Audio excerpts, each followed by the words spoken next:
Sejam muito bem-vindos a mais uma análise aqui no canal e hoje eu quero trazer para vocês que o presidente russo Vladimir Putin tem sofrido muitas perdas econômicas para sustentar a sua máquina de guerra.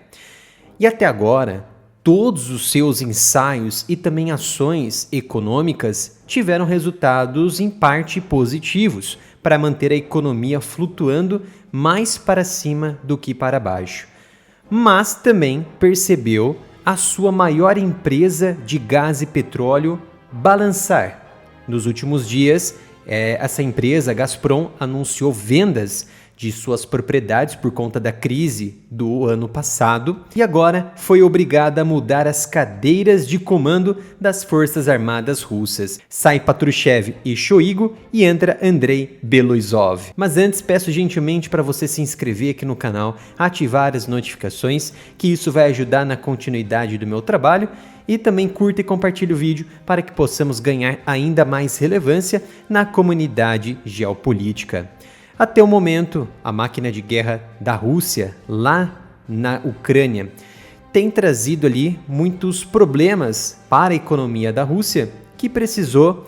garantir, em parte, a estabilidade econômica e o crescimento do país. Apesar das sanções mais duras, algumas vezes impostas a uma grande economia como a Rússia, houve falhas tanto dos aspectos econômicos e também aspectos principalmente militares de russos que tenham sido ali reveladas pouco depois da invasão e se perpetuado até o início de 2023, com muitas falhas por parte da defesa da Rússia, que posteriormente, após receber muitos avisos e também formular novas estratégias de alto comando até de comando mais inferiores, a Rússia ela se remodelou, ela melhorou tanto a sua frente de batalha quanto também sua frente econômica. Então, buscando novas mudanças, tanto a níveis militares quanto também econômicas e políticas, no domingo fomos surpreendidos pelo Kremlin, que anunciou que o ministro da Defesa, Sergei Shoigu, havia sido demitido por Vladimir Putin. Shoigu sempre foi um parceiro muito íntimo de Vladimir Putin, liderou a defesa russa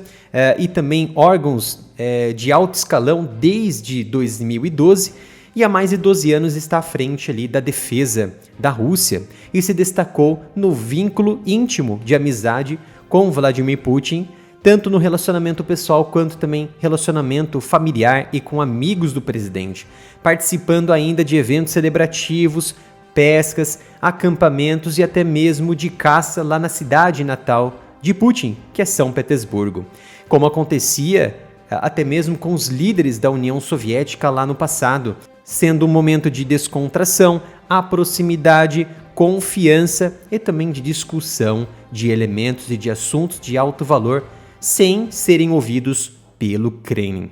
Então, apesar de nunca ter servido às Forças Armadas, Shoigu foi escolhido pessoalmente a dedo por Vladimir Putin pela sua natureza estratégica e por ser um engenheiro civil de formação,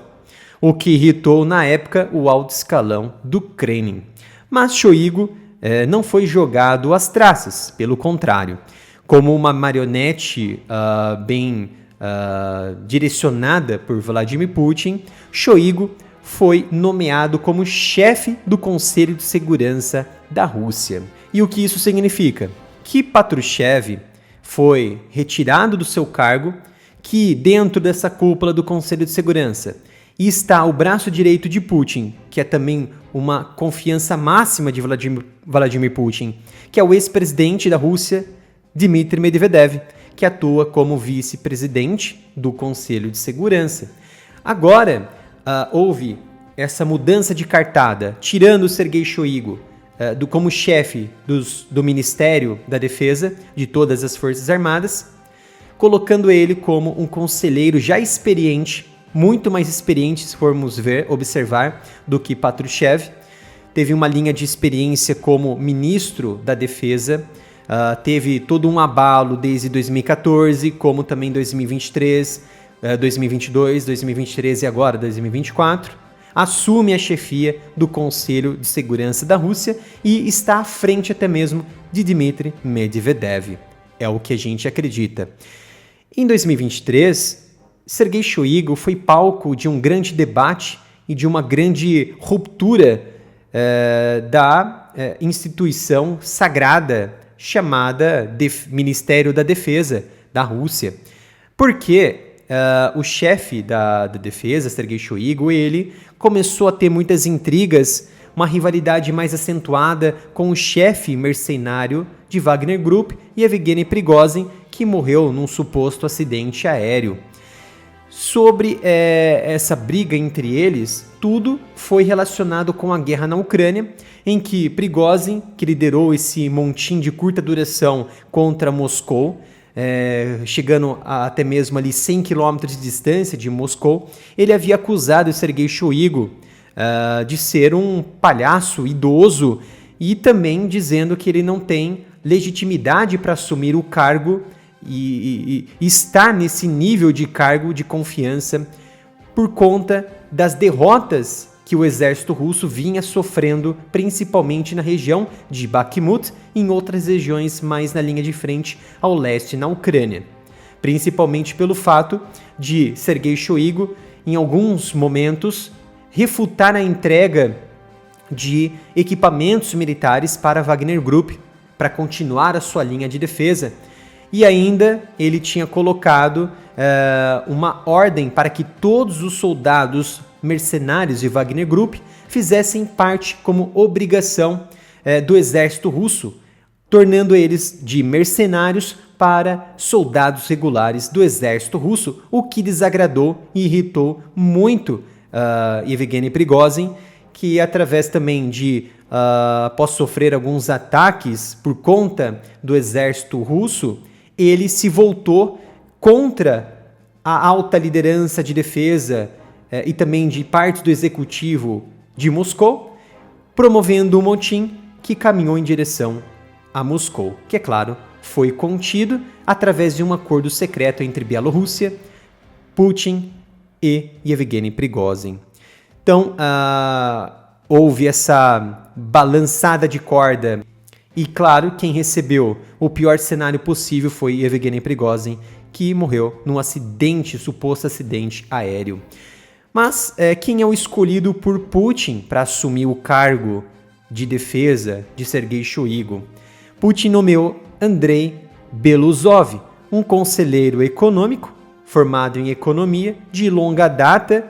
que vem chefiar o Ministério da Defesa da Rússia. Mas o que fez Putin adotar essa postura de colocar não um militar, mas um civil e ainda formado em economia na pasta, uma das pastas mais importantes da Rússia, que é o Ministério da Defesa? Segundo o porta-voz de Putin, Dmitry Peskov, ele disse que o Kremlin queria nomear um responsável econômico para dirigir o Ministério da Defesa, depois que o orçamento de segurança da Rússia ficou apertado, pois aumentou ali na faixa de 6,6% do produto interno bruto, ou seja, o PIB, 6,6% do PIB em defesa. Aumentou substancialmente, ainda mais, muito mais acima do que os Estados Unidos gastam hoje com o seu setor de defesa. Peskov diz que essas sanções do Ocidente, sanções da Europa, sanções até mesmo da Ásia, bem como também as ineficiências que ele diz das despesas dentro da Rússia, significam que a Rússia precisa de um melhor controle das despesas com os armamentos, com o pessoal, com gerenciamento melhor da economia de guerra. Então, segundo ele, não é um número crítico, por enquanto, esse número de 6,6% do PIB em defesa, e até mesmo de outros gastos que excedem o planejado. Mas por conta do quê? Das circunstâncias geopolíticas, que já bem conhecemos aqui, de sanções, de questões também de embargos e até mesmo de gastos para importar mais armas para a Rússia, segundo ele, a Rússia está gradualmente se aproximando da situação de meados da década de 1980, na época da União Soviética, quando a parcela dos gastos com segurança era apenas de 4%. E se for comparar o cenário atual e o cenário do passado, na década de 80, hoje está ali praticamente 2,6% a mais dos gastos em defesa lá na época da União Soviética. E Peskov observou também que é importante ressaltar que no campo de batalha, quem está mais aberto à inovação, tecnologia e investimento correto vence a batalha. Então, nesta fase, o presidente Putin ele decidiu que um civil, e ainda mais formado em economia, deveria dirigir daqui para frente o Ministério da Defesa, e Sergei Shoigu seguiu para o comando do Conselho de Segurança, também alimentando, em parte, o próprio Ministério da Defesa. Então, o presidente Putin, de certa maneira, está tentando alinhar mais estreitamente a economia russa com o esforço de guerra, e essa mudança ela visa compensar a sangria que ocorreu e que vem ocorrendo em certos setores que não deveria ter. Reduzir os gastos, melhorar também a eficiência da máquina de guerra, para compensar essas perdas que houve até então, tanto nos combates quanto na economia da Rússia. E são medidas agora adotadas por Putin que visam a vitória e as novas metas daqui em diante para tentar encerrar de uma vez por todas essa guerra em curso lá na Ucrânia, antes que os novos equipamentos do Ocidente cheguem para empurrar ali os russos para fora da linha de contato, ou que estejam mais à frente da linha de contato em áreas que então eram ocupadas pelos ucranianos, para tentar empurrar as forças russas para uma linha mais de inferioridade da linha de contato ali com a resistência da Ucrânia. Então esse é o objetivo, se antecipar a essa chegada desses novos equipamentos ocidentais. Então, diante disso tudo, Putin mostra muito claramente que sua medida, embora inesperada de alteração em vários comandos, não foi somente do Ministério da Defesa e do Conselho de Segurança, houve diversas outras mudanças, preserva claramente o equilíbrio no topo do complexo sistema de lealdades pessoais que constitui o atual sistema político de Moscou, da Rússia. Espero que tenham gostado desta análise. Se inscreva e ative as notificações, curta e compartilhe o vídeo para que possamos ganhar ainda mais relevância na comunidade geopolítica. Obrigado pela sua presença e nos vemos no próximo vídeo aqui no canal.